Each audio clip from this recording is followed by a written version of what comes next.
Assalamualaikum warahmatullahi wabarakatuh. Halo semuanya, perkenalkan nama saya Nur Syariah, saya dari kelas 11 PSP 5. Kali ini saya akan menjelaskan tentang inflasi. Yang pertama, apa yang dimaksud dengan inflasi? Yang kedua, apa penyebab dari inflasi? Yang ketiga, apa dampak inflasi? Yang keempat, cara mengatasi inflasi.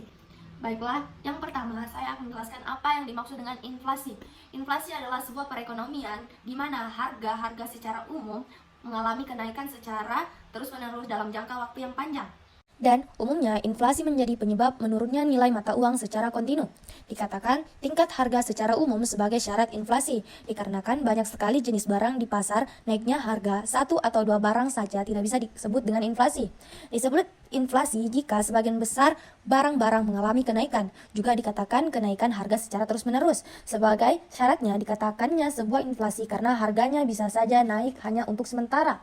Naiknya harga barang yang bersifat sementara ini tidak bisa disebut dengan inflasi. Jadi, ketika kenaikan tersebut berlangsung dalam waktu yang lama dan terjadi hampir seluruh barang dan jasa secara umum, maka inilah yang disebut dengan inflasi. Yang kedua, penyebab-penyebab terjadinya inflasi.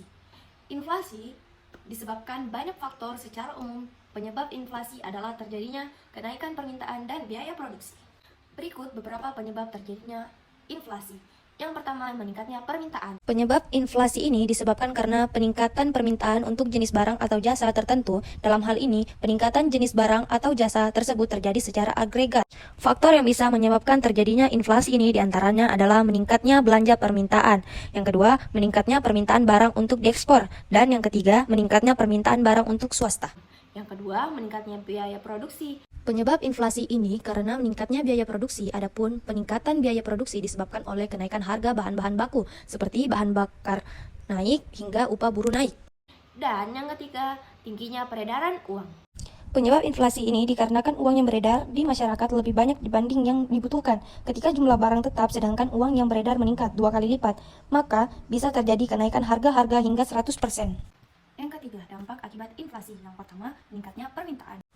Penyebab inflasi ini disebabkan karena peningkatan permintaan untuk jenis barang atau jasa tertentu. Dalam hal ini, meningkatnya permintaan jenis barang atau jasa tersebut terjadi secara agregat. Faktor yang bisa menyebabkan terjadinya inflasi ini diantaranya adalah meningkatnya belanja pemerintah, yang kedua, meningkatnya permintaan barang untuk diekspor, dan yang ketiga, meningkatnya permintaan barang untuk swasta. Kedua, meningkatnya biaya produksi. Penyebab inflasi ini karena peningkatannya biaya produksi, adapun peningkatan biaya produksi disebabkan oleh kenaikan harga bahan-bahan baku seperti bahan bakar naik hingga upah buruh naik. Yang ketiga, meningkatnya peredaran uang.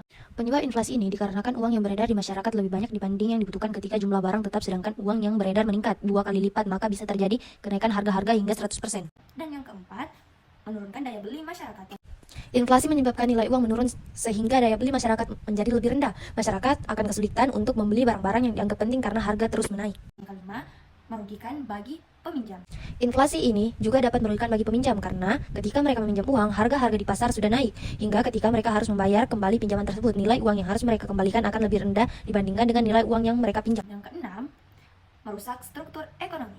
Inflasi yang tinggi dapat merusak struktur ekonomi suatu negara karena menyebabkan adanya ketidakstabilan harga-harga di pasar. Hal ini dapat mempengaruhi investasi dan keputusan bisnis yang diambil oleh perusahaan, sehingga dapat mengurangi pertumbuhan ekonomi. Yang keempat, cara mengatasi inflasi. Yang pertama yaitu kebijakan moneter. Kebijakan moneter. Cara mengatasi inflasi moneter adalah dengan menjaga kestabilan moneter agar kesejahteraan masyarakat meningkat. Salah satu dengan mengendalikan, menambahkan, atau mengurangi jumlah uang yang beredar di masyarakat. Kebijakan non-moneter ialah kebijakan yang dilakukan dengan cara yang pertama mendorong perusahaan menaikkan harga produksi. Yang kedua, meningkatkan upah. Yang ketiga, permintaan melakukan pengawasan harga dan menetapkan harga maksimal. Dan yang keempat, permintaan melakukan distribusi langsung. Yang kedua, kebijakan fiskal. Kebijakan fiskal adalah langkah-langkah permintaan mengelola pengeluaran dan perpajakan atau penggunaan instrumen fiskal untuk mempengaruhi pekerjaannya sistem ekonomi agar maksimumkan kesejahteraan ekonomi. Kebijakan non-fiskal yaitu kebijakan yang diambil pemerintah tanpa mempengaruhi besarnya pengeluaran dan pendapatan negara serta tanpa mempengaruhi jumlah uang yang beredar di masyarakat. Pihak-pihak yang diuntungkan akibat terjadinya inflasi antara lain adalah yang pertama, para perusahaan. Pada saat sebelum terjadi inflasi, telah memiliki persediaan produksi barang yang siap dijual dalam jumlah besar. Yang kedua, para pedagang dengan terjadinya inflasi menggunakan kesempatan memainkan harga barang. Pihak-pihak yang dirugikan yaitu para pensiun, pekerja kasar, sektor informal, dan pekerja tidak tetap. Itu saja yang saya bisa sampaikan tentang penjelasan inflasi. Jika ada kekurangan dan kesalahan, mohon dimaafkan. Assalamualaikum warahmatullahi wabarakatuh.